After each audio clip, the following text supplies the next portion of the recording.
menghadiri pengajian Abah Miftah ya. Aku sudah berada di Simsacoy, tepatnya di samping masjid ya. Tapi aku sesi kedua sore nanti jam 2. Ini aku mau cari sarapan dulu di sini. Aku udah berada di tempat masjid sana. Itu Masjid Agung sana, di sana. Aku tak cari sarapan dulu deh.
Assalamualaikum warahmatullahi wabarakatuh.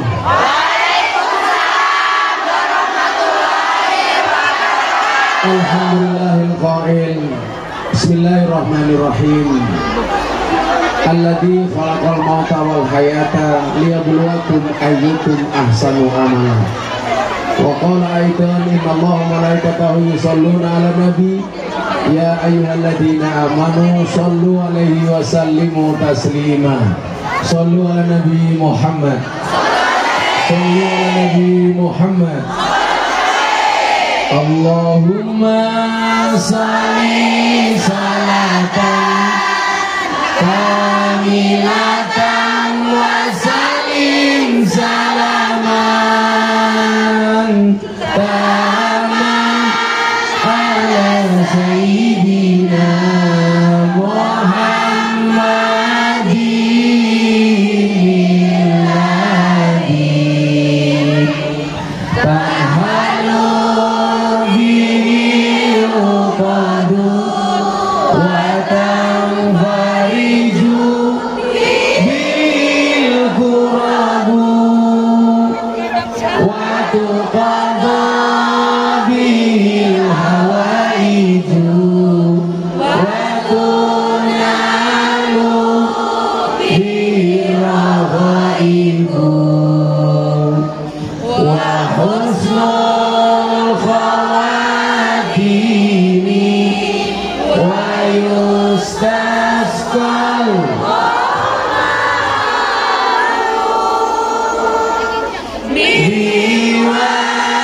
biwajhil karim wa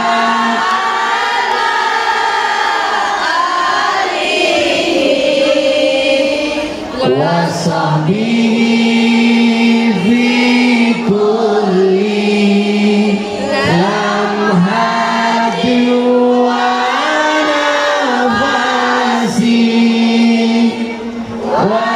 nafasin biadadin kulli Sallu ala Nabi Muhammad. Beli bawang keliru merica. Gus Duka datang dengan membawa cinta. Makan gorengan, minumnya susu. Hai Kung Yang, I love you.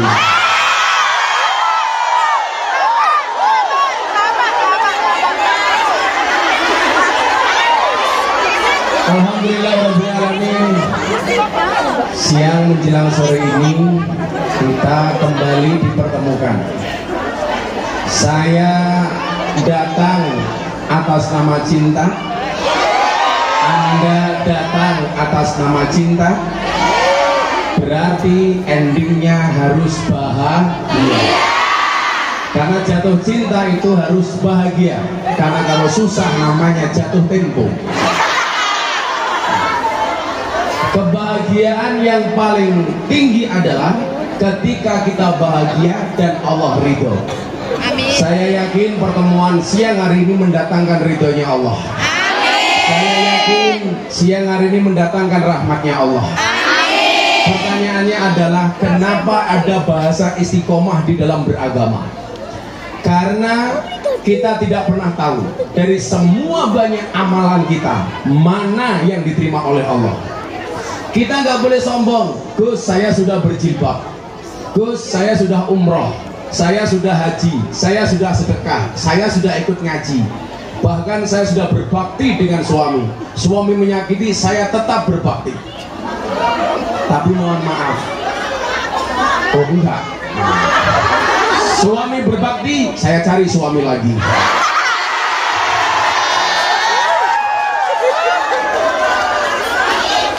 Kenapa kita tidak bisa memilah dan terus saja beribadah? Karena kita tidak pernah tahu amal mana yang mendatangkan ridhonya Allah. Bapak Ibu, orang masuk surga itu besok bukan karena banyaknya amal, tetapi karena rahmatnya Allah.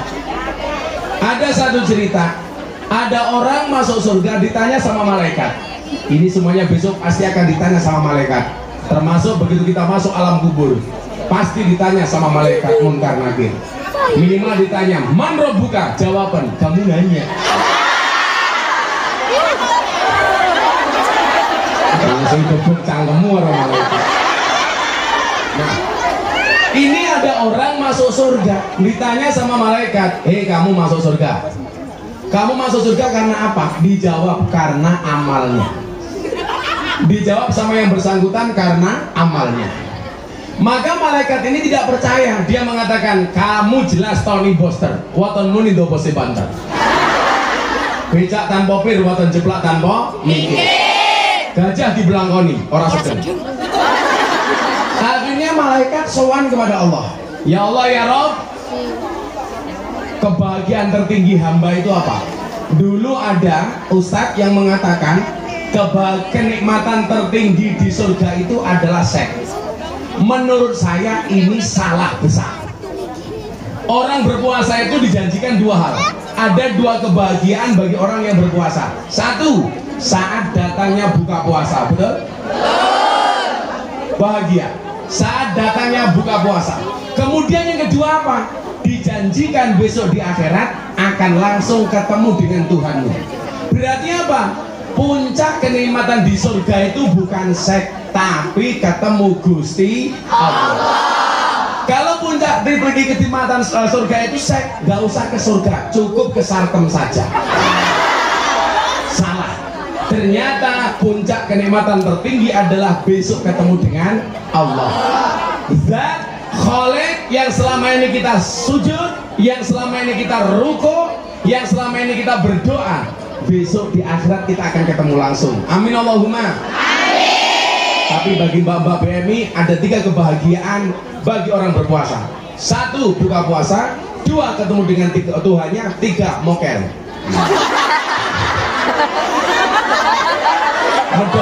Nah, akhirnya apa? Malaikat bertanya, ya Allah ya Rob, benar tidak hambamu yang namanya Nuris itu, kata Allah, dia masuk surga karena amalnya? Langsung dijawab oleh Allah, ngapusi. Nuris masuk surga bukan karena amalnya. Karena kalau amalnya berat, tiket tahun 2020 baru masuk 2023.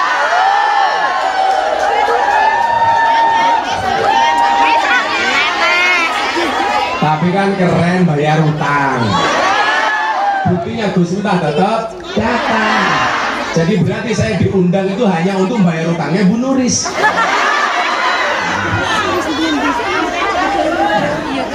Ikhlas Gus, ikhlas. Ikhlas itu ciri-cirinya diam. Karena kalau ngomong namanya iklan.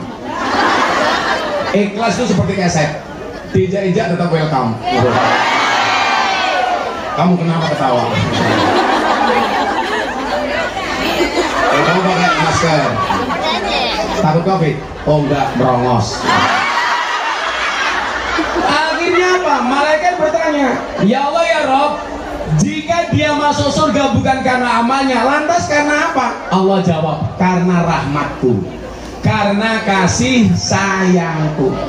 Makanya coba Anda lihat, kenapa dari 99 Asmaul Husna yang paling populer dan Allah paling suka disebut dengan Ar-Rahman Ar-Rahim. Makanya kenapa Bismillah itu bunyinya Bismillahirrahmanirrahim, padahal nama Allah 99. Kenapa Allah tidak menasbihkan dirinya dengan kalimat Bismillahil Malik atas nama Allah yang Maha Raja di Raja? Enggak. Allah tidak mengatakan Bismillahil Aziz atas nama Allah yang Maha Perkasa. Tidak. Allah tidak menggunakan kalimat umpamanya Bismillah Dzul Jalali wal Ikram, tetapi Allah lebih senang dipanggil dengan kalimat Bismillah Ar-Rahman Ar-Rahim. Kenapa? Karena Allah ingin menunjukkan rahmat dan kasih sayangnya. Coba kalau gak ada rahmat dari Allah untuk Kung Yan di Hong Kong, Anda akan kerepotan kalau sholat setelah masak daging babi. Tapi karena rahmatnya Allah, semuanya bisa dinego. Ya Rob, ini saya darurat. Saya tadi pegang daging babi, tapi sekarang sudah datang waktunya sholat. Kalau saya harus mandi 7 kali, juragan saya malah curiga. Mosok kelon sampai peng gitu.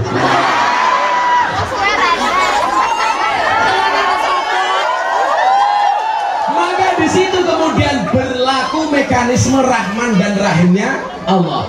Apa bentuknya? Karena dalam keadaan darurat tidak harus mandi sebanyak 7 kali. Karena mohon maaf tidak ada waktu dan pasti akan mendapatkan masalah dengan juragan. Mekanisme Allah berlaku Rahman Rahim.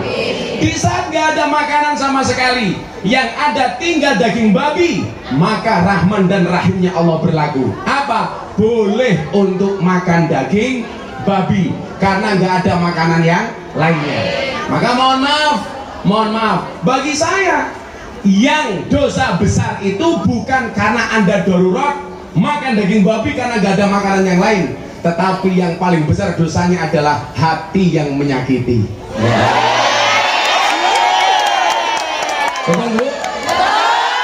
Karena kamu menyakiti apa tersakiti? B aja. Masa korban.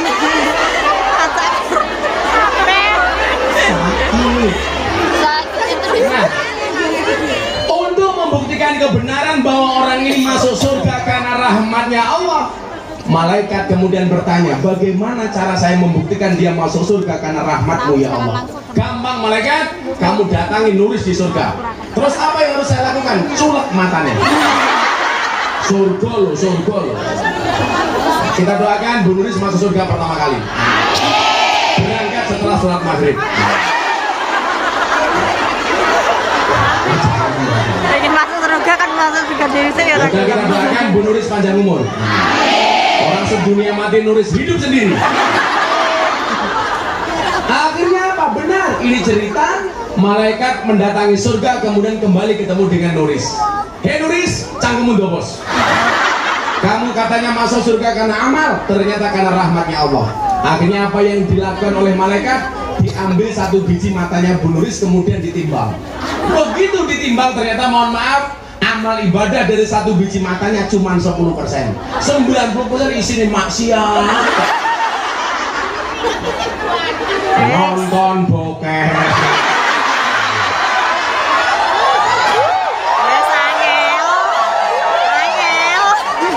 Ngedusi juragane nguyel-nguyel manuke.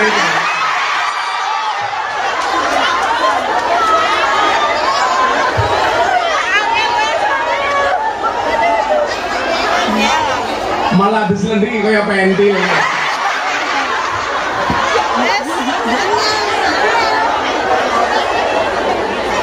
Banyak terjadi di Hong Kong.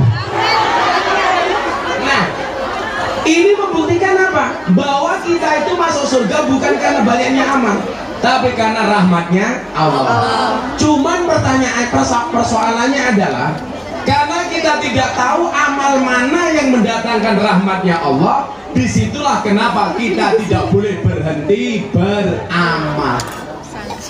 Saya bilang ratusan bahkan ribuan panggung yang saya datangi, saya nggak pernah tahu dari panggung mana yang mendatangkan rahmatnya Allah.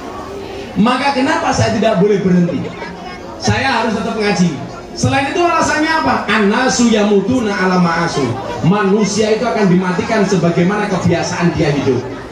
Jadi kalau kita membiasakan diri kita baik, bisa jadi bahkan sangat mungkin matinya dalam keadaan baik. Maka sempatkan dirimu membaca Al-Quran setiap kali mau tidur, walaupun cuma 2 ayat. Kenapa? Karena itu adalah salah satu amalan terbaik. Kalau biasa membaca Al-Quran, bisa jadi besok kematian itu datang, kita mati dalam keadaan membaca Al-Quran. Padahal orang yang membaca Al-Quran itu sama dengan telepon-teleponan dengan Allah. Betapa bahagianya, puncak kenikmatan tertinggi ketika kita langsung komunikasi dengan Allah. Lawan kamu telepon bojone wong seneng ya. Wong ya tau iki. Ya melu guyu. Biasanya jilbabe pink. Ora pink wae.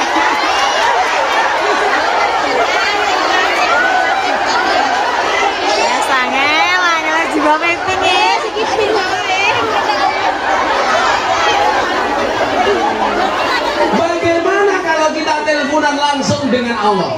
Karena hakikatnya orang yang membaca Al-Quran itu takalum, itu sedang bercakap-cakap dengan Allah. Orang yang membaca sholawat, hakikatnya dia sedang bercakap-cakap dengan Nabi Muhammad. Maka apa? Jangan pernah berhenti untuk membaca Quran. Jangan pernah berhenti untuk bersolawat. Saya itu bersyukur, Bunda itu sehari minimal membaca sholawat lebih dari 15.000 kali tiap hari. Dulu ketika beliau dioperasi kanker, bahkan tasbihnya belum bisa dilepas dari jarinya. Kenapa? Ketika dioperasi mulutnya tetap bergerak membaca sholawat. Kenapa? Karena kebiasaan dia membaca sholawat. Bojo saya itu mohon maaf, tak kelonnya selamatan. Ayo bun kelon. Enak bun.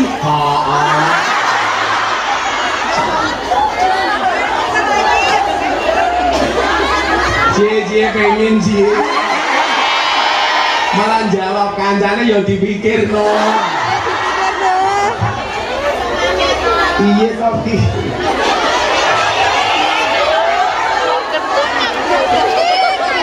artinya apa? Kita nggak boleh berhenti. Setiap kali ada pengajian, setiap kali ada kebaikan. Kenapa? Karena kita nggak pernah tahu amal mana yang mendatangkan rahmatnya Allah. Cuman saya meyakini orang itu akan dimatikan sebagaimana kebiasaan hidup. Saya punya teman Ainur Rafiq Lil Firdaus, kita kenal dengan nama Mas Opik Tomboati. Ibunya ini seorang hafidhatul Quran, penghafal Al-Quran. Tiap hari ndarus. Satu saat bertanya, apakah kalau saya biasa membaca Al-Quran, saya mati dalam keadaan membaca Al-Quran? Saya jawab iya. Dan Anda tahu, ibunya Mas Opik meninggal dalam keadaan membaca Al-Quran. Saya di Tuban punya teman kiai. Nah, mohon maaf, di Lamongan, namanya Kiai Imam Sayrozi. Beliau setiap hari pekerjaannya ngaji kayak saya, ngalor ngidul ngetan ngulon. Beliau meninggal dalam keadaan berangkat pengajian. Makanya kenapa saya di mana-mana ngaji, saya pengen mati dalam keadaan pengajian. Saya mau tahu saya ke Hongkong, Israel datang. Langsung diumumkan di masjid, Inna lillahi wa inna ilaihi rajiun. Telah meninggal dunia dengan tenang saudari Nuris.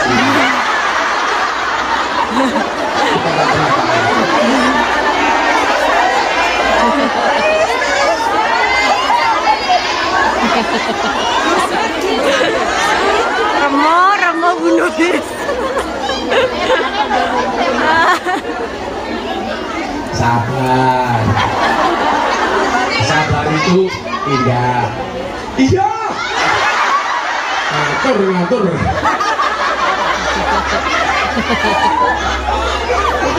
Malah bisik-bisik.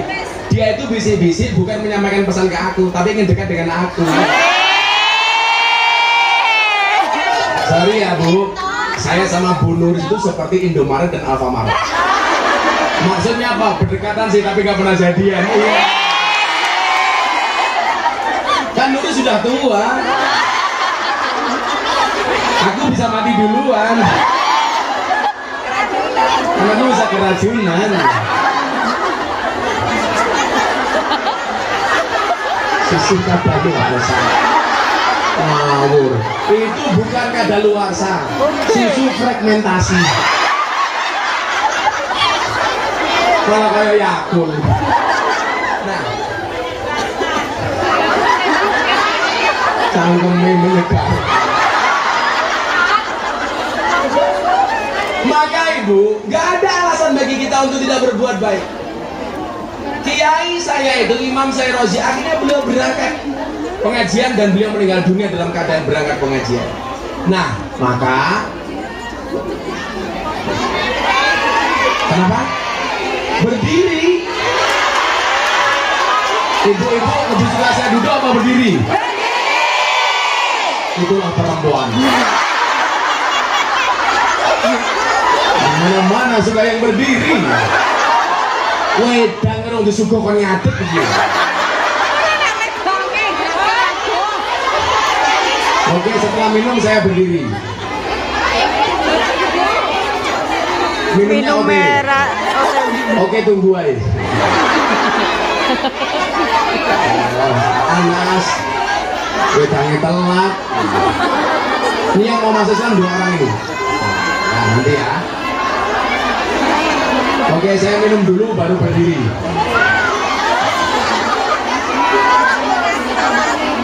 Nanti yang mau bertanya di akhir sesi silakan ditulis. Diajukan ke sini akan saya baca. Tadi pagi saya bilang saya ambil buat lomba konten TikTok atau konten medsos. Silakan diposting, laporkan ke Mbak Nuris. Nanti saya pilih tak kasih hadiah. Nanti nggak harus sekarang, nanti diedit dulu. Kamu dakwah menggunakan medsosmu. Apa yang belum keren dari meja apa gini dari meja.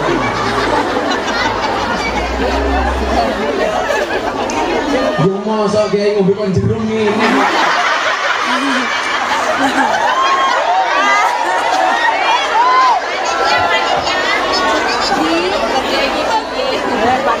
Apa dasmu gini.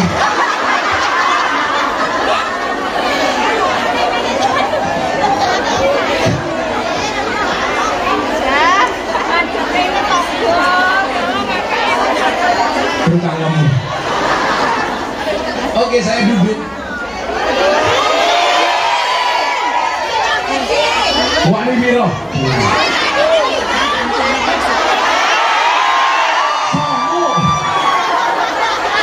Ya.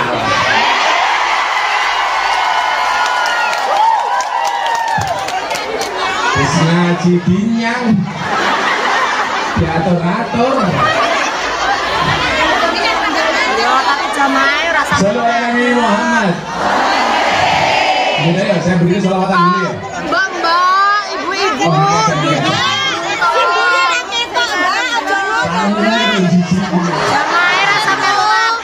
Menjadi hamba terbaik itu sebuah keharusan. Maka kenapa kemudian dalam Al-Quran ini akan saya kasih siapakah hamba pilihan itu. Kenapa dalam Al-Quran Allah Subhanahu wa Ta'ala berfirman fastabiqul khairat, berlomba-lomba dalam kebaikan.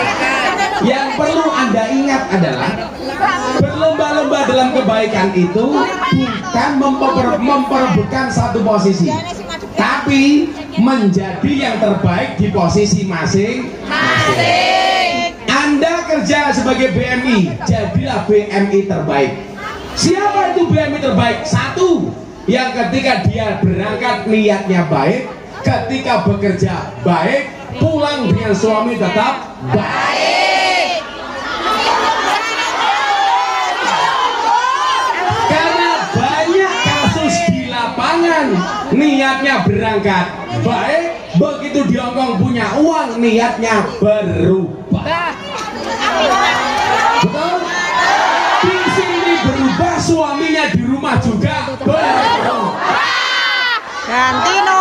Yang terjadi keluarga menjadi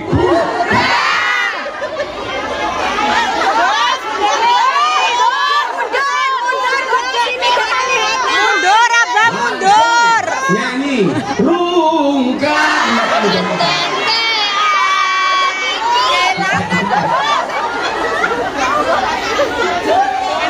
kurang di bojo malah tak konseng lan duwe bojo piye. Saya kemarin siang di kafe saya absen, dari semua yang hadir ternyata yang janda hampir 50%. Jajal saya ngacung, sing rondo ngacung. Sing rondo ngacung.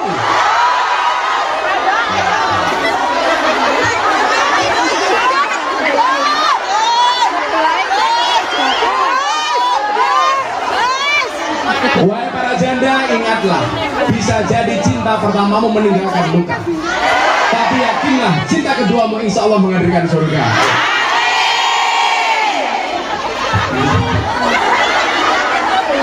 Rondo, rondo.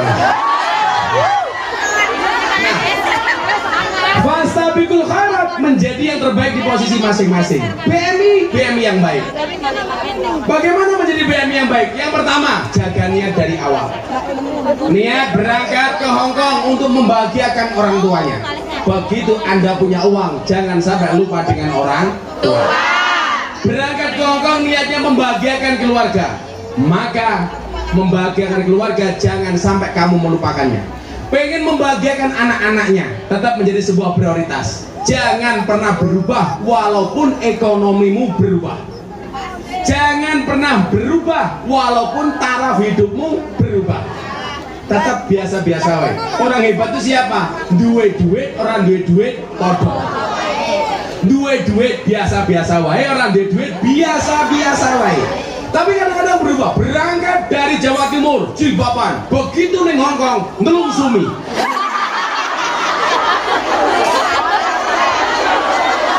Copot kabeh. Gayanya apa? Meniru anak-anak yang ada di Hong Kong. Ya beda yuk. Lah bocah Hong Kong kuwi nganggo baju seksi wong awake putih, bodine apik. Lah bocah Malang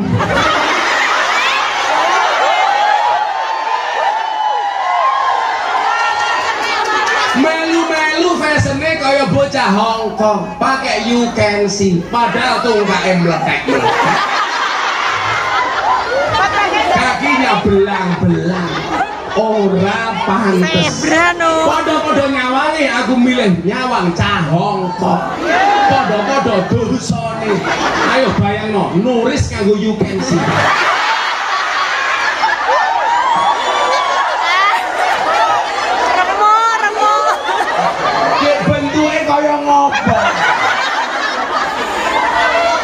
Tapi saya yakin Bu Nuris kalau nyemplung kolam pasti tidak tenggelam. Kenapa? Karena perutnya kayak pelampung.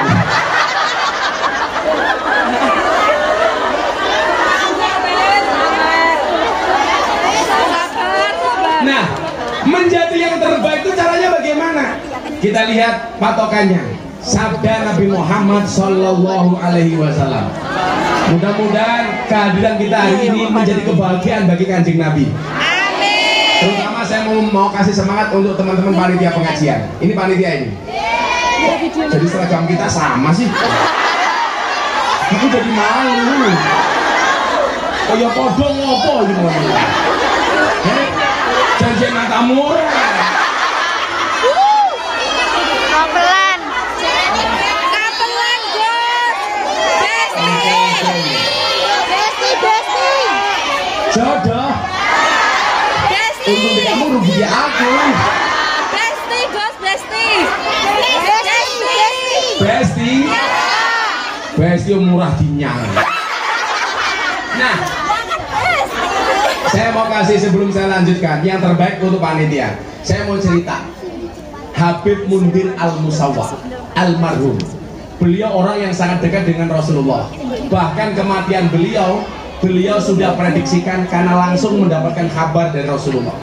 Ketika Habib Mundir kangen dengan Kanjeng Nabi datang dalam mimpinya kemudian mengatakan kepada Habib Mundir, kamu akan bersamaku sebelum usia 40 tahun. Dan benar, Habib Mundir meninggal di usia sebelum 40 tahun. Yang mau saya ceritakan bukan itu, ibu-ibu. Satu ketika Habib Mundir membuat majelis sholawat terbesar di Indonesia, di Monas, yang datang 100.000 orang lebih. Namanya Majelis Rasulullah. Malam harinya beliau sangat puas lega dengan majelis sholawat yang beliau buat, sehingga beliau batin, ini pasti Kanjeng Nabi sangat bahagia dengan acara hari ini. Malamnya Habib Mundir mimpi apa? Ketemu dengan Kanjeng Nabi. Ingat, kalau Anda mimpi ketemu Kanjeng Nabi, bahkan hanya lihat punggungnya tok, yakin itu Kanjeng Nabi. Kenapa? Karena Kanjeng Nabi tidak bisa diserupai oleh setan. Tapi kalau Anda mimpi ketemu dengan Bu Nuris, bisa jadi itu Mak Lampir. Bisa jadi. Sabar. Tapi kalau Anda mimpi ketemu Mak Lampir, bisa jadi itu Bu Nuris.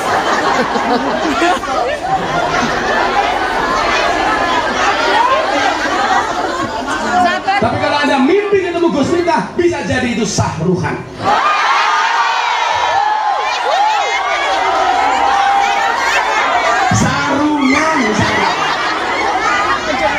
Sarungan. Ini orokan matamu korok nih. Orokan. Sarung saya ini mahal, apalagi ilmunya goblok.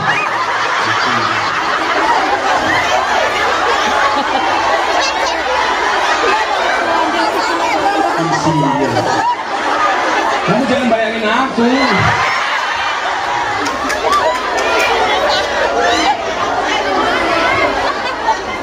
Akhirnya apa? Di dalam mimpi itu Nabi Muhammad kelihatan sangat bahagia. Maka kemudian Nabi Mundir bertanya kepada Nabi, wahai Nabi, saya doakan semua yang hadir mudah-mudahan dikasih mudah untuk mimpi ketemu dengan Kanjeng Nabi.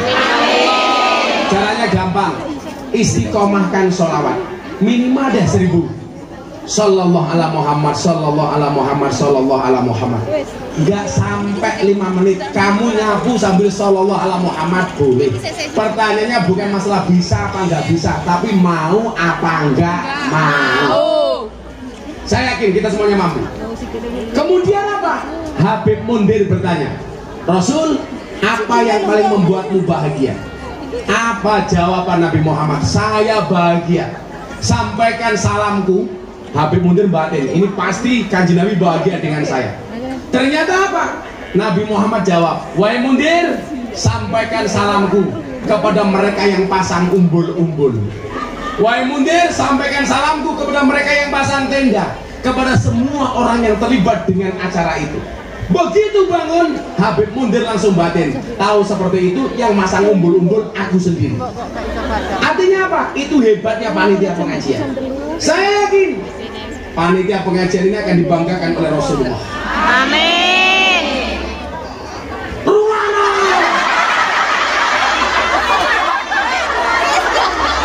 Daruri senang. Melangi dong batin.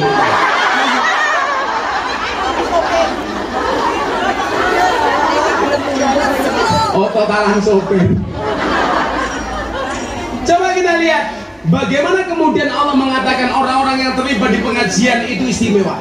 Anda baca satu ayat dalam surat Yasin. Waja'a min aqsal madinati rajulun yas'a. Qala ya qaum ittabi'ul mursalin. Ini artinya apa, Mbak? Ini sangat indah. Waja'a min aqsal madinah. Telah datang dari sudut kota rajulun, seorang laki-laki. Siapa nama laki-laki tersebut? Habib Suro An-Najjar. Habib bin Suro An-Najjar. Profesinya apa? Tukang tebang kayu.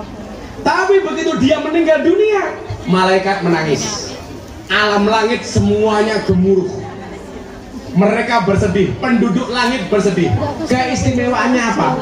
Padahal Habib bin Suro An-Najjar ini bukan kiai, bukan dai, bukan ustadz, bukan wali, bukan nabi.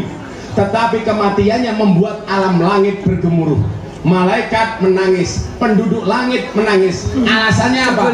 Karena Habib bin Surah An-Najjar sering ajak-ajak orang untuk mengikuti pengajian. Qala ya qaumi tabi'ul mursalin. Itu ada nabi, ayo kita ikut ngaji. Itu ada wali, ayo kita ikut ngaji. Ternyata apa? Kematiannya membuat alam langit bergetar. Artinya apa? Besok lagi kalau ada pengajian, kamu share di medsosmu, posisimu insya Allah sama dengan Habib Surah An-Najjar. Amin. Begitu indahnya. Makanya kebaikan itu bisa kita lakukan kapanpun, dimanapun, bahkan dengan cara apapun, bahkan dengan menggunakan HP-mu masing-masing. Makanya kenapa saya dipancing, ayo kamu bikin konten TikTok yang bagus, kamu share, itu bagian dari dakwahmu, bagian dari kebaikan-kebaikanmu, itulah yang terbaik. Maka Nabi Muhammad kemudian bersabda apa? Ahabbul a'mali ahabbun nasi ilallahi anfa'uhum linnas. Manusia yang paling dicintai oleh Allah adalah manusia yang paling banyak manfaat bagi kemanusiaan. Maka kamu niatkan, apapun yang kamu miliki harus ada nilai manfaatnya. Kamu punya HP harus ada nilai manfaatnya. Download kajian-kajian, download aplikasi Al-Quran. Kemarin ada yang tanya, Gus, kalau saya punya HP, ada aplikasi Al-Quran, boleh nggak dibawa masuk ke WC? Jawabannya boleh, tapi ketika di WC jangan dibuka aplikasinya.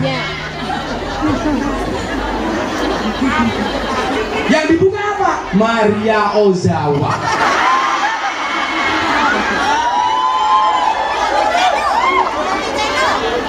Sama halnya kalau Anda punya HP, ada aplikasi porno, masuk masjid boleh apa enggak? Boleh, tapi jangan buka pornonya. Artinya apa? Ada kebaikan dari HP.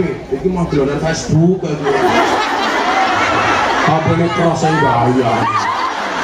Malah gak status Facebook, ya ini kan teror.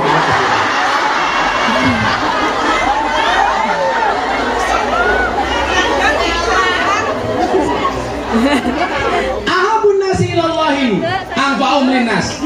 Yang kita miliki semuanya ini harus memberi nilai manfaat. Itulah orang yang paling dicintai oleh Allah. Kemudian dilanjutkan lagi, wa ahabbul a'mali ilallahi sururun tudkhiluhu ala muslim taksifu anhu kurbatan. Kalau manusia yang paling dicintai oleh Allah, yang paling banyak manfaatnya, amal apa yang paling dicintai oleh Allah? Amal yang paling dicintai oleh Allah itu adalah sururun, ketika kebahagiaan, tudkhiluhu ala muslim, yang kamu berikan kepada orang Islam yang lainnya, taksifu anhu kurmatan, maka orang-orang itu kemudian lepas dari segala kesedihannya. Itu adalah amal yang paling dicintai oleh Allah. Kalau Bu Nuris yang paling hari ini membuat pengajian, kok yang datang ini bahagia, termasuk kategori ini, sururun tudkhiluhu ala muslim, memberikan kebahagiaan bagi orang Islam, sehingga apa? Orang-orang Islam tersebut hilang kesedihannya. Buktinya apa? Kue ketemu aku bahagia. Berarti apa? Tudkhiluhu ala muslim, memberikan kebahagiaan kepada muslim lainnya. Apa yang bisa kita berikan? 3 hal. Mangkana lahu ilmun, yang punya ilmu, bahagiakanlah orang lain bi ilmihi, falyatasaddaq bi ilmihi, sedekahlah dengan ilmunya. Mula. Wa mangkana lahu malun, kamu gak punya ilmu, punyanya harta. 1 bulan gajinya 50 juta. Amin. Amin. Sekalian jual kulkas juragannya. Remuk.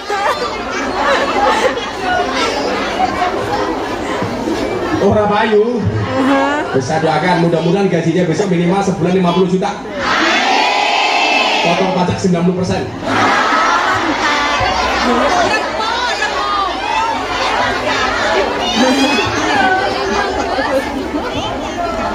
Jangan minta kaya, tapi mintalah cukup. Jangan minta senang, minta tenang. Karena banyak orang senang-senang hatinya tidak tenang.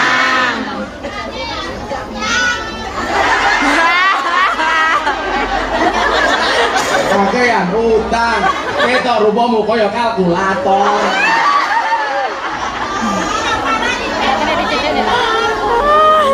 Nah, menjadi yang terbaik, punyanya harta, punyanya gaji, punyanya uang. Falyatasaddaq bimalihi, membahagiakan orang lain dengan menyedekahkan hartanya. Saya dari miskin gak punya apa-apa, gak pernah takut dengan namanya sedekah. Saya begitu menikah tahun 2004, mohon maaf, miskin kuadrat. Walaupun mbah saya kaya 7 turunan, tapi saya keturunan nomor 9.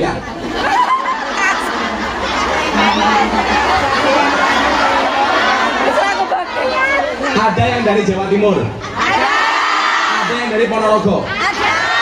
Saya keturunan ke-9 dari Mbah Muhammad Besari Ponorogo.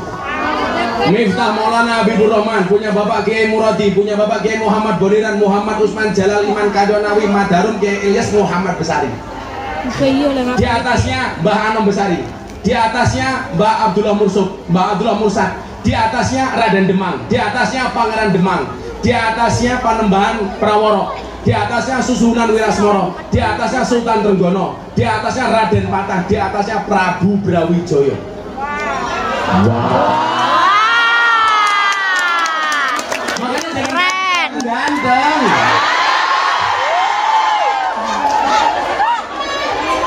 Cuaks. Selebel.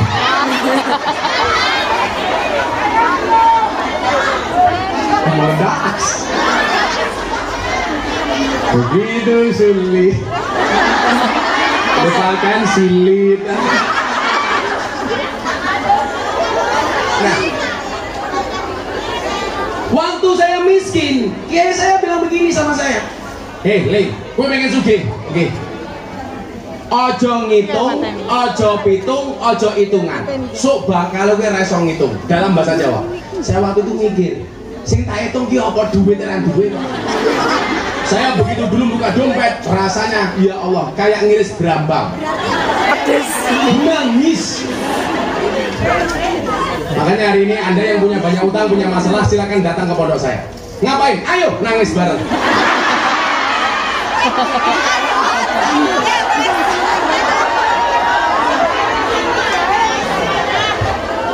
Tapi sekarang istri-istri di Indonesia setelah COVID sudah pintar mencari uang. Maksudnya apa? Dimanapun suami nyimpan uang pasti ketahuan.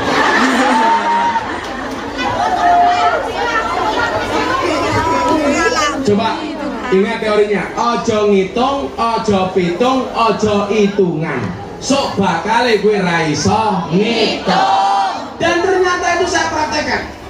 Saya punya uang 50.000, mau sowan guru saya di Pekalongan, Maulana Habib Lutfi bin Yahya Pekalongan. Saya besok tanggal 4 pengajian di sana. Waktu itu istri saya mau beli susu, anak saya usia setahun, banter-banterin susu.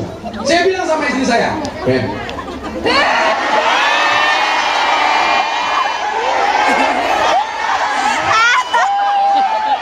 lah aku nyelok bojoku beb pantes, lah Pak Nuris nyelok Bu Nuris ora pantes. Beb kayak gini.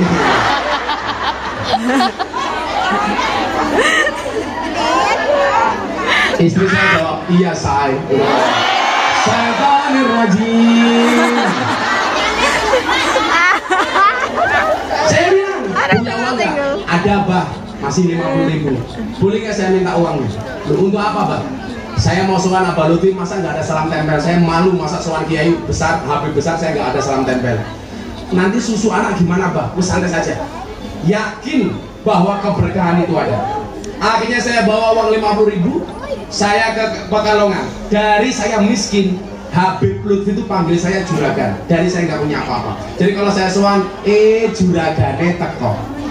Makanya coba Anda itu kalau ketemu teman, tolong yang keluar kalimat baik, doa yang baik. Karena doa ili akhihi ka doaihi li nafsi. Doa seseorang kepada teman yang lain itu seperti mendoakan dirinya sendiri. Jadi kalau kamu mengatakan dasar kamu tukang selingkuh, berarti yang selingkuh itu kamu. Makanya saya rajin mendoakan orang kaya supaya saya juga menjadi kaya. Saya rajin mendoakan orang lain untuk menikah lagi supaya saya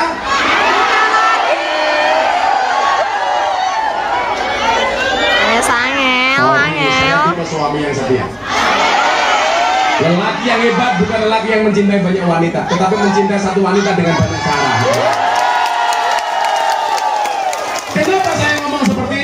karena direkam banyak kamera.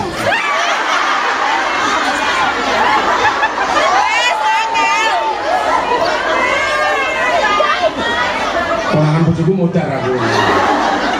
Nah, akhirnya apa? Saya berangkat ke Pekalongan minta didoakan sama Abah Lutfi. Saya pulang jam 12 malam sampai rumah. Anak saya nangis karena nggak punya susu. Akhirnya apa? Malam itu saya rebutan susu dengan anak saya. Tapi saya berbaik hati. Anak saya tak kasih isinya, saya cukup kemasannya. Tapi yang terjadi apa? Ternyata keberkahan itu nyata. Apa yang kita berikan tidak mungkin kemudian Allah sia-siakan. Yang kemudian menjadikan saya hidup saya enak hari ini adalah keberanian saya untuk tidak hitungan, tidak hitung, tidak ngitung, tidak hitungan, tidak hitungan. Dan ternyata benar. Ketika saya miskin, saya berdoa, Allahumma barik lana. Ya Allah ya Rabb, hari ini saya nggak kuat makan. Tapi satu saat saya harus bisa memberi makan orang. Saya dari dulu rajin puasa, Bu. Kalau saya punya uang 10.000 daripada saya untuk makan, saya puasa, uang 10.000 saya sumbangkan. Dan ternyata hari ini benar, ratusan santri saya semuanya gratis. Dulu saya nggak kuat tidur, ya Allah ya Rabb, hari ini saya nggak bisa tidur karena nggak punya kamar tidur. Tapi satu saat saya harus bisa membuat nyaman orang tertidur. Dan ternyata benar, santri hari ini semuanya bisa tidur dengan nyaman.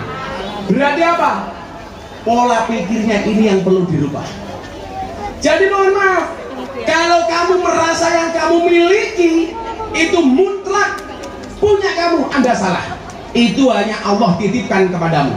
Yang namanya orang nitip, Allah sudah sampaikan, ini kamu tak titipi, tolong kamu bagi. Bagi kepada siapa? Bagi kepada orang lain. Kalau kamu tidak mau berbagi, kata Allah, maka besok kamu tidak akan saya titipi lagi. Akan saya ambil. Dan kamu bukan sebagai orang yang saya titipi, cuman sekedar sebagai seorang penerima.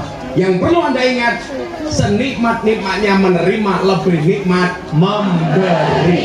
Maka dikatakan orang nyumbang lebih baik daripada disumbang. Tapi kamu milih disumbang.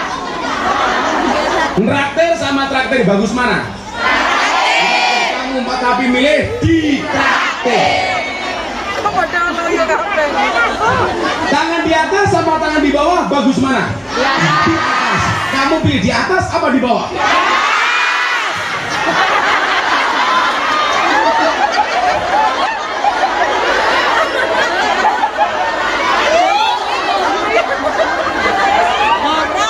atas.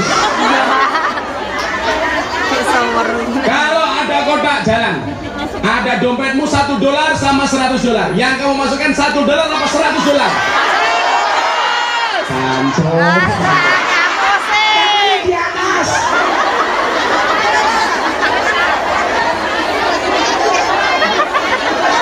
Lihat ke monyet di kebun binatang, uang sakunya $100.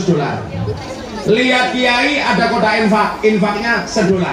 Berarti lebih mahal kiai apa monyet? Anda lebih menghargai kiai apa monyet?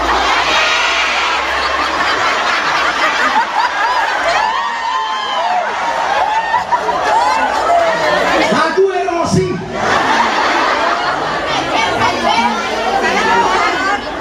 Jujur. Tadi teorinya saya bilang loh, kalau ada orang punya 2 botol air mineral, diminta 1, biasanya dengan ikhlas kita memberi, padahal dia punyanya cuma botol mineral tok, punya 2, diminta separuh dikasih. Ada orang punya uang 1.000, ada kotak infak, dia berani nyumbang 50%, Rp500. Tapi lucunya begitu pendapatan kita bertambah, punya uang 10 juta, diminta 10%, 50%-nya, biasanya dikasih enggak. Nah, punya uang 1.000 diminta 50%-nya, padahal punyanya cuma 1.000 tok, diminta 50%-nya dikasih nyoh. Begitu Allah tingkatkan pendapatannya, punya 10 juta, diminta 50%, enggak dikasih. Kalau seperti itu pola pikirnya, saya doakan penghasilanmu selamanya cuma 1.000. Biar. Ayo saya katakan,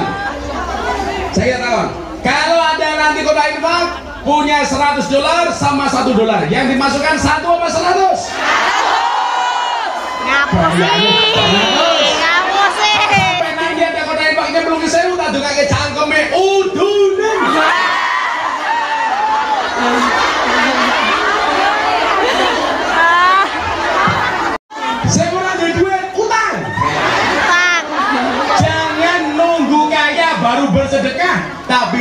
berkala sampai kamu menjadi kaya. Selawatan di sini kisah adat ya. Wes panitia mau mumpung no. 100 orang siji. Apa ya? Sallallahu Nabi Muhammad. Minta salawat apa? Coba tingkir. Coba tingkir ngombe dawet. Ratau dikir anda semumat. Coba tingkir makan rambutan. Orang tau dikir mendino mikir kongyan ya. Selawatan Jawa Tingkir ya. Saya kemarin diprotes gara-gara selawat Jawa Tingkir. Yang nyanyi ini kan bocah saya si Perce. Bah gimana bah, boleh nggak selawat Jawa Tingkir? Boleh, saya bilang. Tapi katanya penghinaannya di mana? Lah itu Jawa Tingkir ngombe dawet, loh boleh. Karena zaman Jawa Tingkir adanya cuma degan kopi sama dawet. Ya nggak boleh itu kalau Jawa Tingkir ngombe boba. Zaman Jawa Tingkir belum ada. Mulai sampai wae $100 yuk ramong siji udunen cangkeme. Salatullah salamullah ala toha rasulillah. Salatullah salamullah ala yasin habibillah. Yasin habibillah tawassalna bismillah wa bil hadi rasulillah wa kulli mujahidillah bi ahlil badri ya Allah bi ahlil badri ya Allah. Minumnya kopi ditanam di pinggir kali. Ayo berpikir tentang negeri ini. Kalau bukan kita siapa lagi? Kalau bukan kita siapa lagi?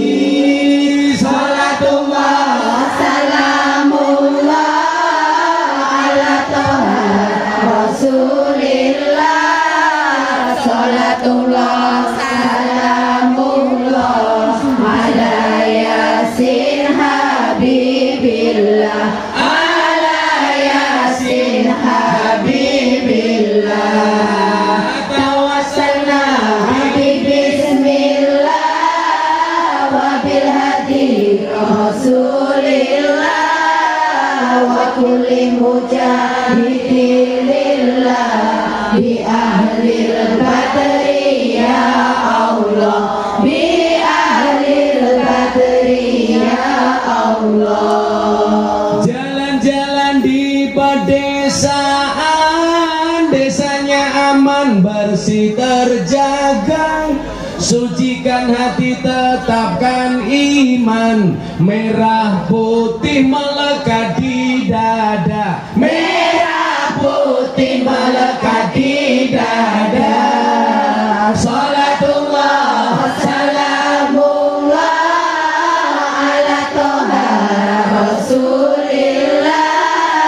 Salatullah salamullah ala yasin habibillah. Ala yasin habibillah tawassalna bismillah wa bil hadi rasulillah wa kulli mujahidillah bi ahlil badri ya Allah bi ahlil badri. Ayo selamat lagi tangannya diangkat untuk kanjeng Nabi. Salatullah salamullah ala toha rasulillah. Salatullah salamullah ala yasin habibillah. Ala yasin habibillah tawassalna bismillah wa bil hadi rasulillah wa kulli mujahidillah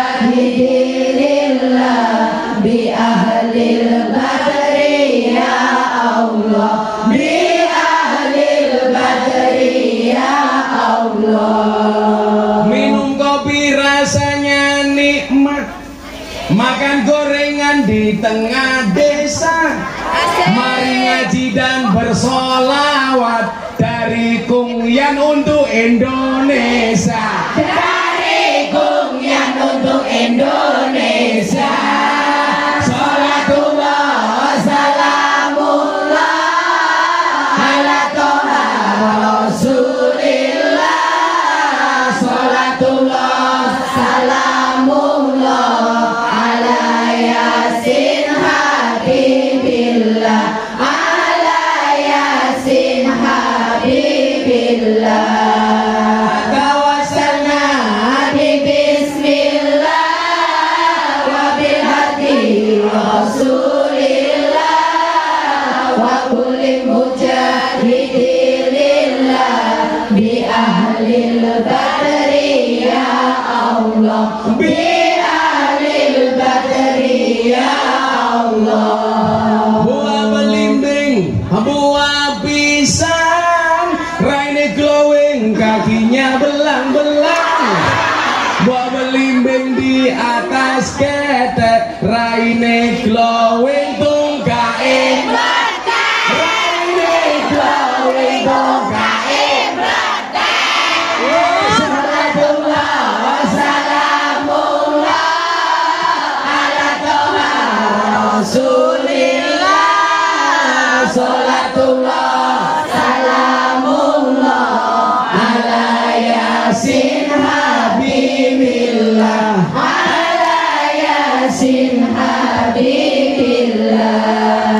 Tawassalna bi bismillah wa bil hadi rasulillah wa kulli mujahidillah bi ahlil badri ya Allah. Bi ahlil badri ya Allah. Tuku bawang kleru mrica wis kebacut, saya mau dianggap kanca. Semarang kaline budak sing disayang makane picak. Disayang makane picak. Salatullah salamullah ala toha rasulillah. Salatullah salamullah ala yasin habibillah. Ala yasin habibillah.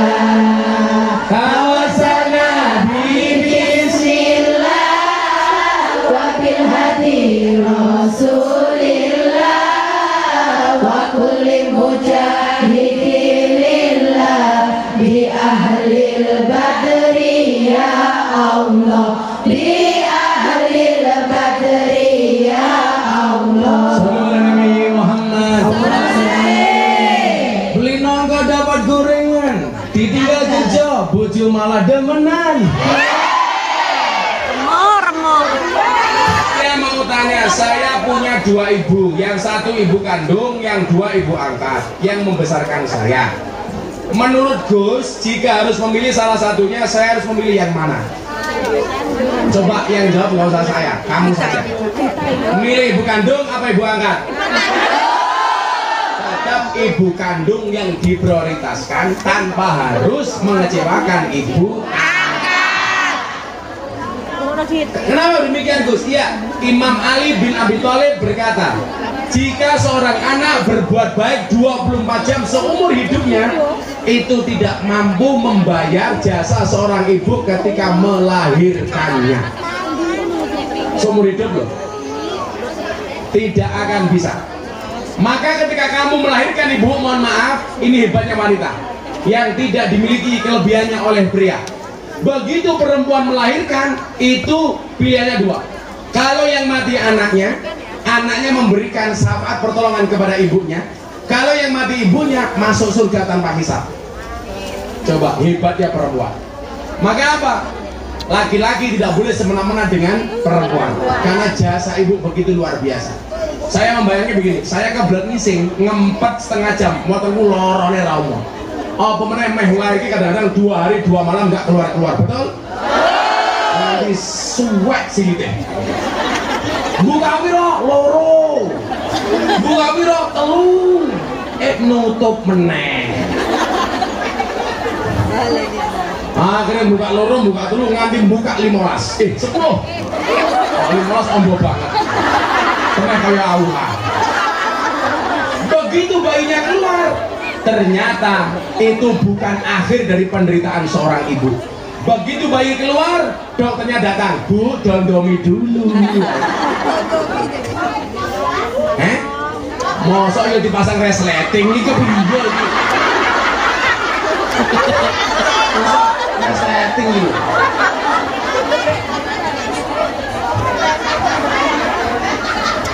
Oke, itu ya, mau utamakan tetap ibu kandung, tapi tetap harus berbuat baik dengan ibu angkat.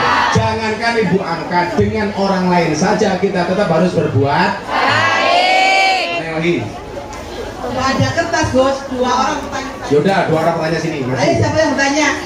Ini ada. Ini. Oh, itu ada sini kak. Sini ke sini, kertasnya sini. Yang bertanya. Kertas yang pertama. Sudah ada kertas kok. Assalamualaikum Gus, apa hukumnya ayah tidak menafkahi anaknya? Wes mewakili rondo-rondo Dari anak yang tidak dinafkahi ayahnya. Wes mewakili para janda ini. Benar, pakai dulu mic-nya. Api. Apa hukumnya ayah tidak menafkahi anaknya? Dari saya, anak yang tidak dinafkahi ayahnya.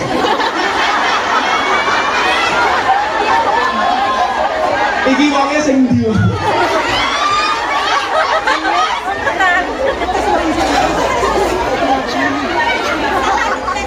Kalau ada ayah tidak menafkahi anaknya, itu yang dosa ayahnya. Kamu tetap harus berbuat baik dengan ayahmu. Ya, kamu nggak ada alasan untuk dendam dengan ayahmu. Kalau toh dia tidak bertanggung jawab dengan dirimu, itu dosanya ayah. Tapi kalau kamu ikut-ikutan tidak berbakti kepada ayahmu gara-gara ayahmu tidak menafkahi, kamu juga ikut-ikutan dosa. Makanya nyuwun sewu, kalau dia berbuat jahat tetap kamu berbuat baik. Dia jahat, yang nanggung dosanya dia.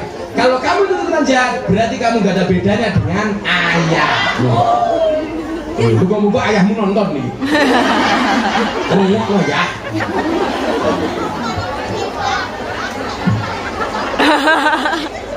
Assalamualaikum Gus, saya anak dari Kadal. Loh. Kendal.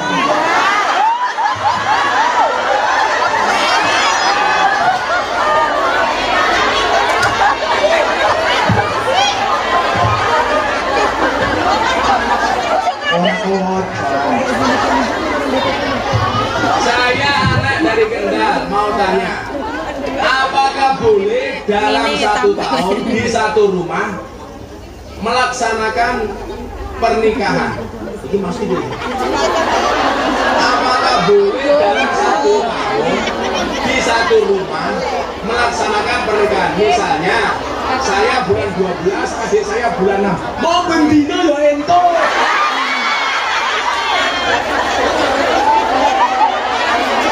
Boleh saja. Yang nggak boleh itu kalau kamu cewek menikah 2 kali. Pertama sama Aris, kedua sama Arus, itu nggak boleh. Kalau dalam 1 rumah ada 6 orang menikah dalam setahun, ya boleh-boleh saja.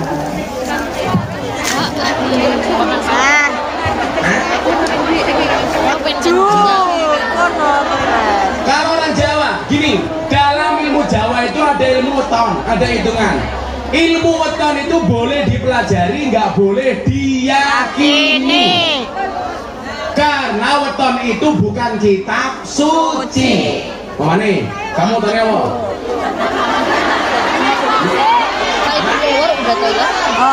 Exit itu.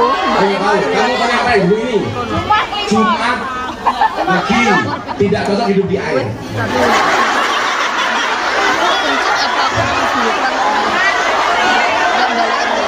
Ayo mendulang kok ya dulu. Kembali nenek aing apa? Aing apa? Perlu aing. Sopo bujuk ping papat. Modal lagi. Nah, yes.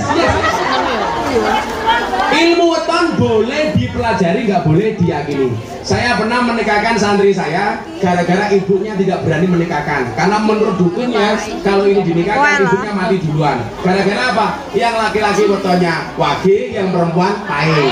Katanya geying.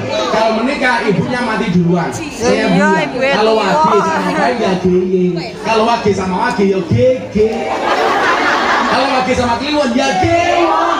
Lah wage kan lagi geli. Kayak ono diyakini. Kayak saya ini mamanya, weton saya Minggu Pahing. Saya jadi titenan, pengajian rutin di pondok setiap malam Minggu Pahing. Itu saja, nggak lebih. Nggak usah terlalu diyakini. Cukup dimengerti. Tapi memang bagus kalau Anda punya anak lahir Minggu Pahing, setiap minggu kamu puasani untuk anakmu. Itu bagus, puasa tirakat orang tua untuk anak. Di ilmu titen. Orang Nabi pengen yo entuk kok. Loh. Pertama mbake nomor 1. Minggu 2 mbake nomor 2 yo entuk to. Terewa kesel. Mbak, yang nikah itu murah Bu, yang mahal gengsi. Nikah di KUA itu gratis, yang mahal itu resepsi. Makanya janda di sini kalau ada cowok suka sama kamu, katakan sama cowokmu, Mas, kalau kamu cinta sama aku janda, ingat, pilih satu di antara dua, halalkan atau tinggalkan. Ngaku nih muslimah, sekarang melumah kalau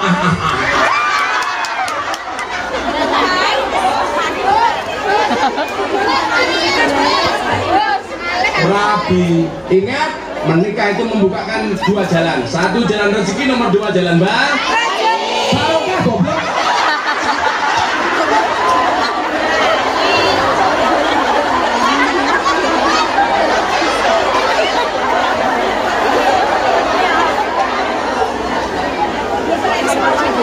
Nama Eni Kurniawati. Gus, saya mau bertanya, saya ditinggal bapak sejak bayi tanpa nafkah dan kabar. Umur 31 tahun, alhamdulillah saya bertemu beliau untuk pertama kalinya. Saya sudah memaafkan, tapi saya masih susah berbakti padanya. Apakah saya berkewajiban menafkahi beliau di hari tuanya, sedangkan dia punya 3 anak dan istri yang sekarang? Tetap kamu berbuat baik dengan bapakmu semampunya. Kalau kamu sudah punya suami, tentunya atas izin suami. Karena taatnya anak itu berubah bagi anak perempuan. Kalau anak laki-laki, baik dia menikah, belum menikah, dari belum sampai menikah tetap taat kepada orang tuanya. Tapi kalau istri, tadinya taat sama orang tua, begitu menikah harus taat kepada suami.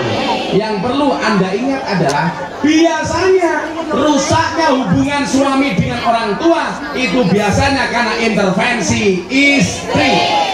Hati-hati, kamu nggak boleh mengintervensi hubungan suamimu sama orang tuanya. Yang perlu kamu tahu, besarnya suamimu karena air susu ibunya, bukan susumu. Loh, apa? Rasanya itu bukan susumu. Kamu tahu kenapa namanya susu? Karena jumlahnya 2. Kalau 1 su. Ya.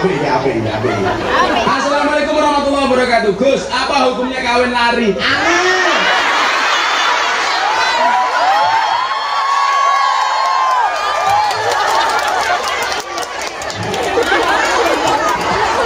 Yang orang bener kena.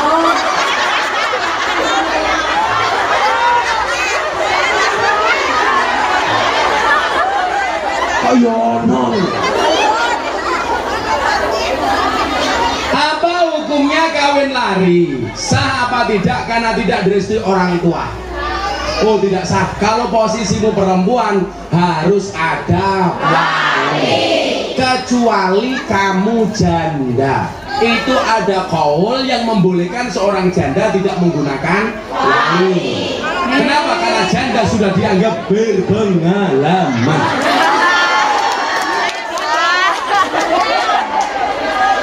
Saat nikah itu kan harus ada wali, ada saksi, ada mas kawin. Ada laki-laki atau perempuan? Kalau kamu kawin lari, yang menjadi wali sopo. Lagian kawin lari buka kadok.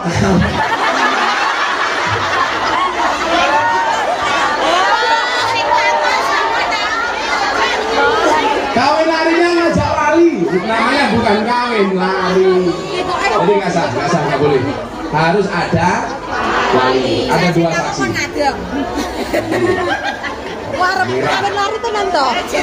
Assalamualaikum Gus.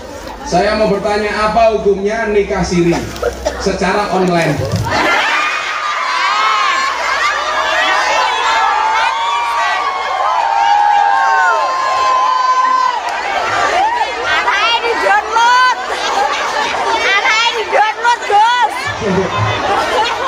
Nikah siri ini online, ya kelonmu.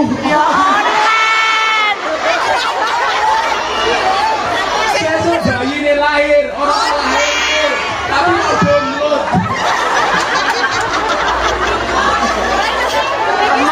Remuk. Angel. Sepil.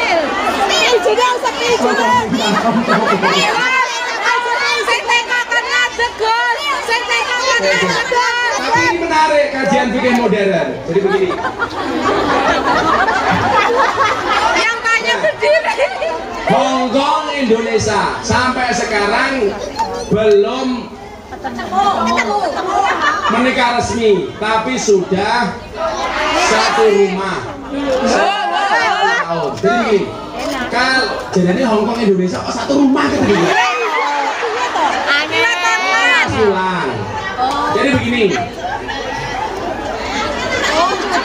Kalau ceweknya di Hongkong, cowoknya di Indonesia, boleh nggak menikah secara online?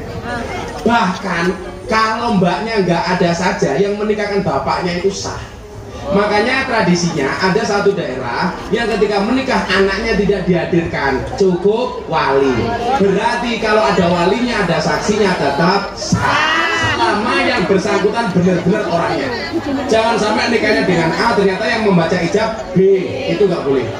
Selama orangnya itu benar boleh. Nah, nggak masalah. Nikah online. Kalau nih online, anaknya di download. Utawa lah nikah online, kalau nih di Bluetooth.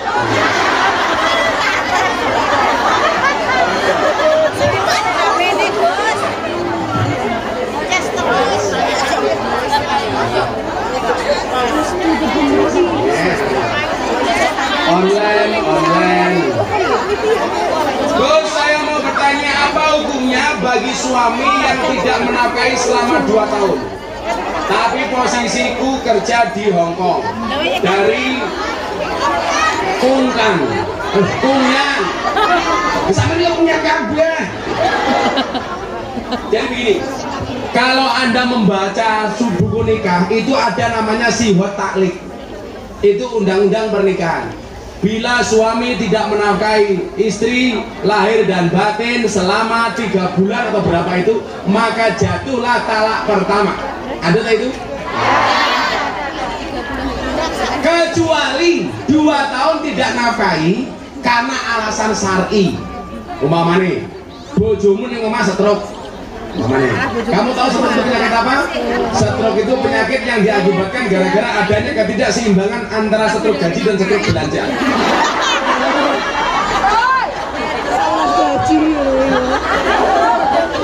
Stroke itu penyakit yang diakibatkan gara-gara senyum yang tidak seimbang. Senyum seimbang itu ke kiri 2 cm, ke kanan 2 cm. Orang stroke senyumnya hanya ke kiri, nggak ada yang ke kanan. Nuris, tolong contohkan. Nah, kalau dia mampu kemudian tidak memberikan nafkah lahir dan batin, yaitu jatuh talak. Kecuali masih komunikasi dan fine-fine saja. Tapi kalau istri merasa tidak terima, ya jatuh sudah. Apalagi kalau dia mampu. Minimal komunikasi coba. Alasannya apa? Atau perlu diwakilkan? Cocok. Gus dari Ngawi, gue pengen masaknya. Oh, orang. Mau bertanya, kalau ibu menikah lagi, Apa hukumnya wajib menafkahi sesuai maunya?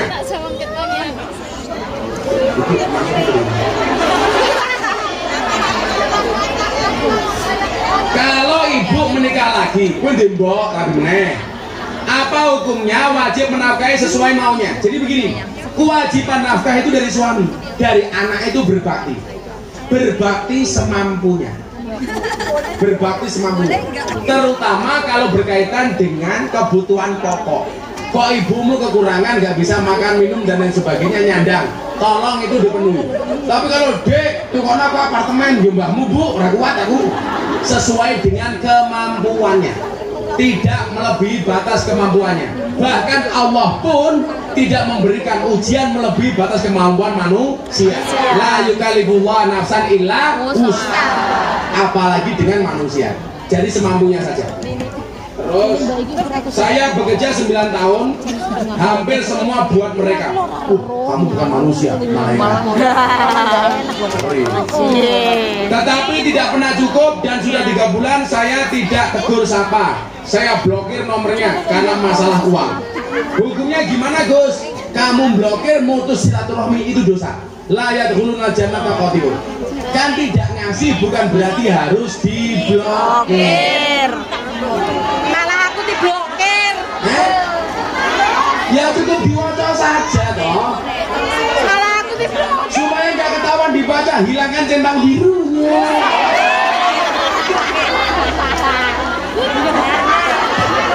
Loh, daripada diblokir, kamu urus tali silaturahmi. Layat huluna janata qatibun. Tidak akan masuk surga orang-orang yang memutus tali silaturahmi. Maka hari ini yang datang silaturahmi saya doakan panjang umurnya, murah rezekinya, sehat badannya, bahagia hatinya, lunas hutangnya. Gus, apa hukumnya suami minta surat cerai? Apakah itu sudah termasuk talak? Ya jelas. Dia buat bayar. Cerai itu sah bahkan hanya dengan guyonan. Gue tak pegang kapok sah. Nggak boleh guyon. Buat guyon yang lain. Jangan bercandaan soal cerai. Karena bercanda saja sah. Bagaimana? Cerai mentalak melalui WA sah selama itu benar suaminya. Jangan sampai HP-nya dibajak sama orang seolah-olah itu suaminya, kemudian menceraikannya. Itu nggak sah. Tapi kalau benar dia suami walaupun dengan WA dia sah. Dia kita pegang sah. Oh, sah. Terus dia gini, masih B. Apakah kalau kembali harus bangun nikah? Kan orang menikah itu ada masa iddah. Sebelum masa iddah berakhir sudah boleh kembali. Tapi kalau mau mantep, tak jadi itu nikah memperbarui nikah juga boleh. Tapi saran saya jangan gampang mengucapkan cerai. Mendingan mengucapkan menikah lagi. Remok, Gus. Kalau yang perempuan nggak ada poliandri, adanya poli pantai. Saya dari Probolinggo mau tanya terkait memelihara asu. Wah. Memelihara anjing. Apa hukumnya seorang muslim membersihkan memelihara anjing? Saya mau kasih cerita ya. Jadi begini. Ada kiai, ada anjing terluka di tengah jalan. Sama kiai diselamatkan. Dibopong, dibawa pulang, diobati, disembuhkan. Jamaahnya protes. Kiai ini kayak asu najis kok malah dibopong-bopong. Itu kan najis, haram. Jawaban kiainya apa? Bahwa anjing itu najis, iya. Tapi ingat, anjing itu juga makhluknya Allah. Butuh mendapatkan kebaikan dari kita. Soal saya kena najis, ya, tapi ada mekanisme fikih untuk membersihkan najis. Tapi kewajiban saya sebagai orang harus menolong sesama makhluknya Allah. Soal najis bisa dimandikan. Lah bagaimana hukumnya memelihara anjing? Yang jelas itu bukan anjingmu, tapi anjing majikanmu. Salah satu pekerjaanmu harus memelihara anjingnya. Mas tadi saya bilang di sesi pertama, saya bilang toh, apa bedanya anjing di Hongkong sama anjing di Indonesia?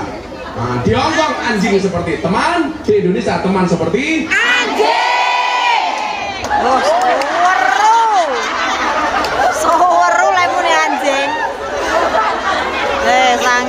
Angel. Faktanya Jangan seperti itu. Ini coba ya, kamu tahu nggak pelajaran hebat dari anjing? Kalimat ini sering saya sampaikan. Dulu saya nggak habis pikir. Ada ustadz cerita pengalaman habis nabrak anjing, bangganya minta ampun. Bener kan? Pernah lihat kan di medsos itu? Itu logika berpikirnya bagaimana? Bahkan ada anjing yang ditakdirkan masuk surga. Anjingnya Ashabul Kahfi. Ada peribahasa begini loh. Atimil kalba salasa ayamin, saya guru kahfi salasi sanawatin. Berikanlah makan kepada anjing 3 hari, maka dia akan mengingatmu selama 3 tahun. Jadi kalau belajar taat, belajar dari anjing. Tapi sebaliknya, wat imin nas salasa sanawatin, sayang sakafi salasi ayamin. Berikanlah makan kepada manusia 3 tahun, dia akan melupakanmu selama 3 hari.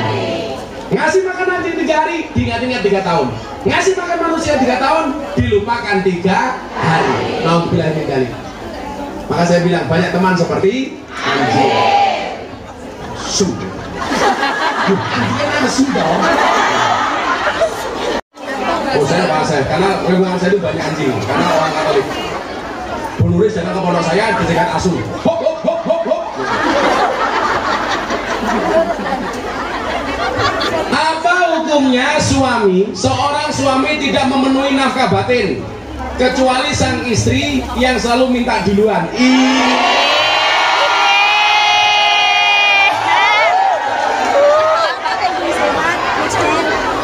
Saben malam jamuan bojoku angel digugah, aku rada dibagi, banjur aku metu patroli, banjur metu bengi, gugah kungyan etan kali.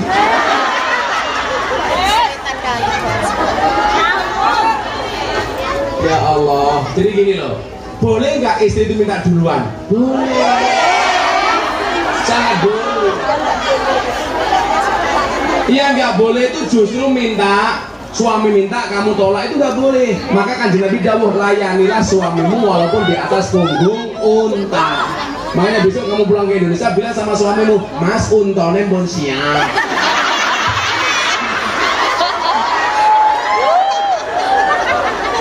Tapi saya capek Gus, bagaimana kalau kamu capek? Bilang, Mas, kula kesel prasmanan nggih.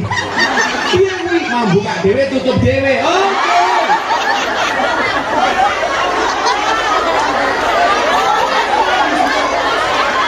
Intinya istri boleh minta duluan. Hah? Siapa yang sampai duluan? Istrinya. Gimana ngomong ke aku tapi? Kan aku jadi bingung. Minta duluan gak apa-apa. Berhubungan suami istri itu pahalanya sama dengan membunuh Yahudi 40. Makanya kalau saya sebagai suami, ayo bun mateni Yahudi. Oke. 2 kali, ayo bun mateni Yahudi. Oke. Sampai ke 5 kalinya. Ayo bun mateni Yahudi. Istrinya jawab, sorry Pak, kalau begini Anda tidak bunuh Yahudi, tapi bunuh saya.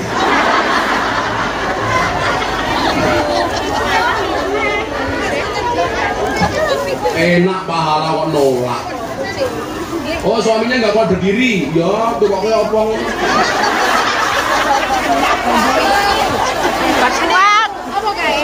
Gimana hukumnya korban yang bersama-sama ikut arisan? Boleh. Boleh. Asalkan ada keterangan ahli waris. Artinya kalau sampai dia mati dilanjutkan sama ahli. Ini terutama bagi yang sudah dapat.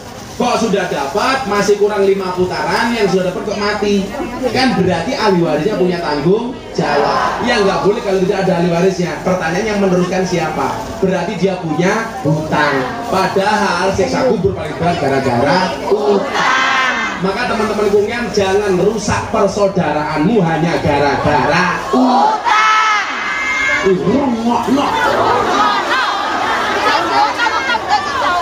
Urung duwe utang cedak, begitu duwe utang. Betul?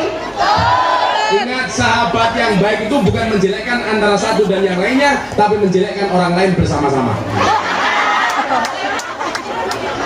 Lebaran. Ya, terakhir. Gibah. Terakhir. Sudah jam 5:30.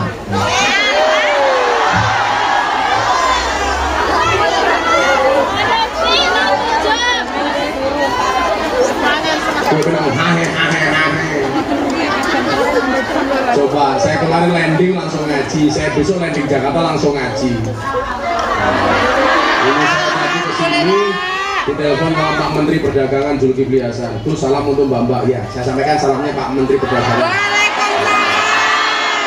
Tadi pas saya di sana juga ada Mas Uya-Uya. Wah, tadinya mau ikut. Kalau Mbak Lurus gak itu kok. Ribet. Ya besok insya Allah kapan-kapan Mas Uya dan artis-artis yang lain saya ajak ya. Termasuk Lucinta Luna.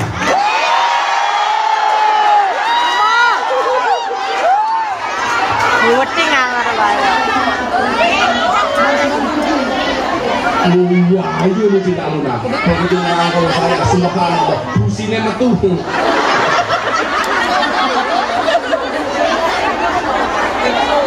Jadi saya itu bersyukur ya, bukan karena masalah sayanya. Saya itu bersyukur sekarang Kiai NO bisa diterima di kalangan para artis dan selebritis. Nah, ya itulah yang ada ACD, setajam silet ya, silet ya. Mau tanya, kalau suami menghabiskan uang hasil kerja istri selama merantau, apa hukumnya? Ganti bojo.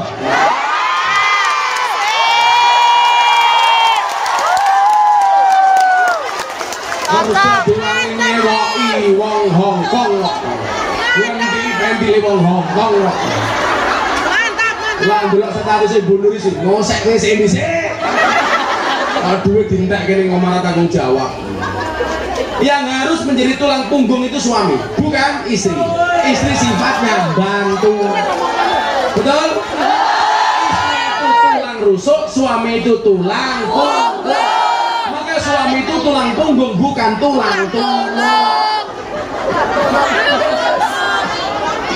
Lanang model opo? Lanang kok memang model. Sopi.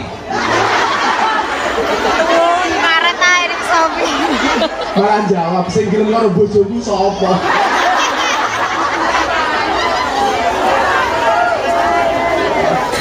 Ini banyak cerita-cerita di medsos, pulang kerja di rumah malah suaminya menghabiskan uang. Oh, jadi kayak duit no. Sudah lanjut. Ya kamu simpen kan bisa terduitnya, nggak harus kamu kasih semuanya ke suamimu. Kamu nggak ada kewajiban kok. Ya dikirim seadanya saja, nggak usah semuanya. Ada mekanisme manajemen keuangan, betul? Disimpan lah. Apalagi kerja di sini nggak dibujuk malah ngopeni lanangan.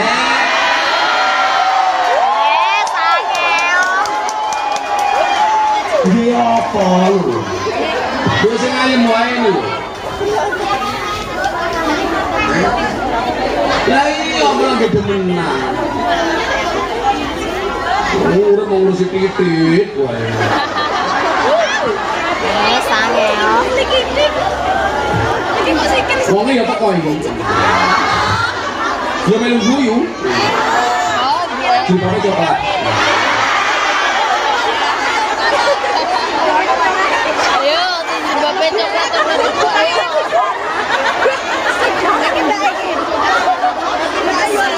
Mau dicontoh lo jilbabnya hijau. Lu yang marah. Apakah seorang muslim wajib mempunyai guru syarat yang sahih? Wajib. Al ilmu bila sayhin fasayhu seton. Ilmu tanpa guru, gurunya setan. Kalau belajar tentang fikih dakwah boleh melalui medsos. Boleh. Fikih dakwah melalui medsos. Tapi kalau mohon maaf, kalau soal syiar dakwah itu boleh melalui medsos. Tapi kalau soal fikih itu harus langsung berguru kepada yang bersangkutan. Karena bisa salah paham atau pahamnya salah. Kalau syiar lihat di medsos supaya hatinya lebih senang dengan Islam seperti ini, itu boleh melihat medsos. Makanya Mbak begini, kalau Anda mengutip kalimat-kalimat Ustaz dikasih tagar. Sekarang itu mohon maaf, tagar itu menjadi penting. Kamu ngaji sama Gus Miftah, tagar Gus Miftah. Karena mohon maaf, semakin kamu membuat tagar, kemungkinan ditonton oleh orang semakin banyak. Coba kamu lihat, kalau dulu zaman almarhum Kiai Haji Zainuddin MZ, dai sejuta umat, itu ukurannya apa? Cuman kalau pengajian zamannya banyak di lapangan. Tapi kalau sekarang ngaku sejuta umat bisa dilihat dari followernya. Kalau di TikTok bisa dilihat dari tagarnya. Itu udah bagian dari dakwah. Tapi ingat, kita harus punya guru. Karena hati-hati, kalau nggak punya guru, gurunya setan. Salah milih guru, gurunya bahne setan. Kalau iya, bagaimana ciri-cirinya? Bisa dilihat terutama ulama-ulama Ahlussunnah wal Jamaah. Kayak Anda ngaji dengan saya punya guru Habib Lutfi. Habib Lutfi sampai sananya sampai Kanjeng Nabi. Saya punya guru Mbah Dimyati Rois. Mbah Dimyati Rois Kendal punya guru Mbah Hamid Pasuruan, wali. Sopo serahkan orang Mbah Hamid Pasuruan, itu wali. Itu artinya apa? Sanad keilmuannya jelas. Jangan hanya karena faktor viral kamu sukai. Apalagi viralnya karena sensasi bukan prestasi. Apakah ada kewajiban meneruskan sanad sehingga tidak dikategorikan membunuh sanad? Minimal itu adalah ilmumu bersanad. Contoh begini, contoh sanad itu. Nabi Muhammad ditanya, ya Rasulullah, ikhlas itu apa?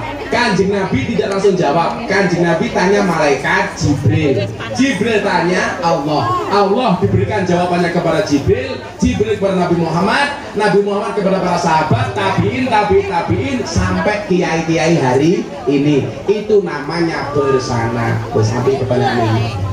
Terakhir. Amplop tuh. Terakhir. Kandangnya ya dipikir no masih.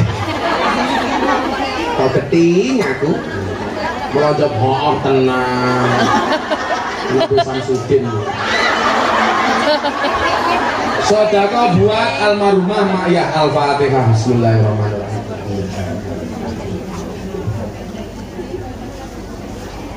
Alhamdulillahirrahmanirrahim. Sudah setengah 8 malam. Jam 12 malam ini. Jam rolek mati gue nggak ngajar. Jadi bojomu psycho. Kita baca sholawat Hasbi Rabbi ini sholawat munajat. Kalau Anda punya masalah apapun sebesar apapun, baca sholawat Hasbi Rabbi, minta tolong hanya kepada Allah. Hasbi Rabbi Jallallah, cukuplah Allah yang Maha Agung sebagai penolongku. Ma fi qalbi ghairullah, tidak ada sesuatu pun di dalam hatiku kecuali asmamu ya Allah. Nur Muhammad sallallahu, cahaya Muhammad yang Allah berselawat kepadanya. La ilaha illallah, tidak ada Tuhan kecuali Allah. Mudah-mudahan kabul semua hajat. Amin. Shallu ala Nabi Muhammad. Hasbi Rabbi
Sayyidina Muhammad wa ala ali Sayyidina Muhammad walhamdulillahi rabbil alamin.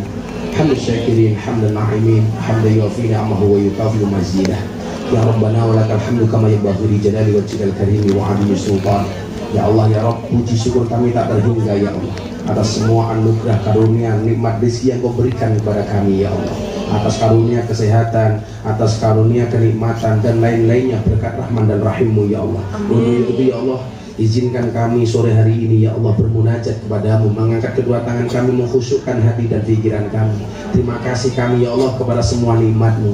Terima kasih kami ya Allah terhadap semua anugerahmu. Terima kasih kami ya Allah dari semua rezekimu ya Allah. Ya Allah ya Allah, jadikan acara siang hari ini ya Allah menjadi wasilah, menjadi perantara kami mendapatkan rahman dan rahimmu, menjadi wasilah bagi kami mendapatkan rahmatmu, menjadi wasilah bagi kami untuk mendapatkan ridhomu ya Allah. Siapapun yang hadir siang hari ini ya Allah dalam keadaan bersedih, Engkau bahagiakan ya Allah. Siapapun yang datang dalam keadaan susah, Engkau senangkan ya Allah. Siapapun yang datang dalam keadaan sakit, Engkau angkat semua penyakitnya ya Allah, Engkau sembuhkan ya Allah. Siapapun yang berhajat, Engkau kabulkan semua hajat-hajatnya ya Allah. Ya Allah ya Rabb, jaga diri kami ya Allah, jaga keluarga kami ya Allah, jaga suami kami ya Allah, jaga anak-anak kami ya Allah. Satukan kami di dunia ini dengan kebaikan ya Allah, dan satukan kami besok di akhirat di dalam surgamu ya Allah, birahmatika ya arhamar rahimin. Ya Allah ya Rabb, jadikanlah kami hamba-hamba yang bermanfaat, bermanfaat bagi diri kami, bermanfaat bagi keluarga kami, bermanfaat bagi pasangan kami, bermanfaat bagi anak-anak kami, wabil khusus bermanfaat bagi kedua orang tua kami ya Allah. Ya Allah ya Rabb, panjangkanlah umur kedua orang tua kami ya Allah. Jadikanlah kami anak yang bisa berbakti kepada mereka ya Allah. Jadikanlah kami anak yang soleh-soleh bagi mereka ya Allah. Jadikanlah kami anak yang birrul walidain kepada mereka ya Allah. Ya Allah ya Rabb, bahagiakanlah orang tua kami sebagaimana mereka membahagiakan kami ya Allah. Senangkanlah mereka ya Allah sebagaimana mereka menyenangkan kami ya Allah. Izinkan kami sebagai anak-anaknya ya Allah untuk membalas semua kebaikan-kebaikan mereka ya Allah. Izinkan kami sebagai anaknya ya Allah untuk bisa menuntun mereka ziarah Makkah Madinah, untuk bisa membawa mereka ziarah haji dan umrah ya Allah, birahmatika ya arhamar rahimin. Untuk itu ya Allah, kami mohon kepadamu ya Allah, panjangkanlah umur kami dalam kebaikan, panjangkanlah umur orang tua kami dalam kebaikan ya Allah. Ya Allah ya Rabb, berikan kepada kami kebaikan di dunia ini ya Allah, dengan kehidupan yang layak, ekonomi yang mapan, pekerjaan yang lancar, keluarga yang sakinah, keturunan yang soleh-solehah, dan berikan pula kepada kami kehidupan yang istiqomah. Berikan kepada kami kebaikan kelak di akhirat ya Allah. Jauhkanlah kami dari siksa kubur, jauhkanlah kami dari siksa neraka, jauhkanlah kami dari siksa di padang mahsyar, dan jadikan akhir hidup kami husnal khatimah. Dan suatu saat ketika Engkau panggil kami ya Allah, jadikanlah akhir kalimat yang keluar dari mulut kami ya Allah, biqauli la ilaha illallah, la ilaha illallah. Bareng-bareng la ilaha illallah, la ilaha illallah, la ilaha illallah, la ilaha illallah,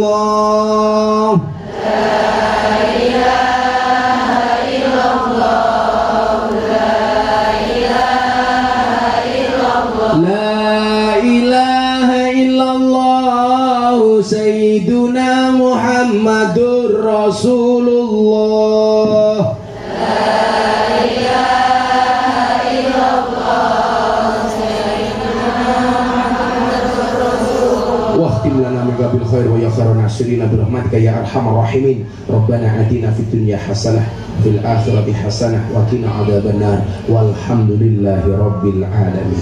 Subhanakallahumma bihamdika asyhadu an la ilaha illa anta astaghfiruka wa atubu ilaik. Walhamdulillahi rabbil alamin. Hadiah Fatihah untuk semua hajat kita. Pas iya kana butuh wa iya kana saya diulangi 11 kali.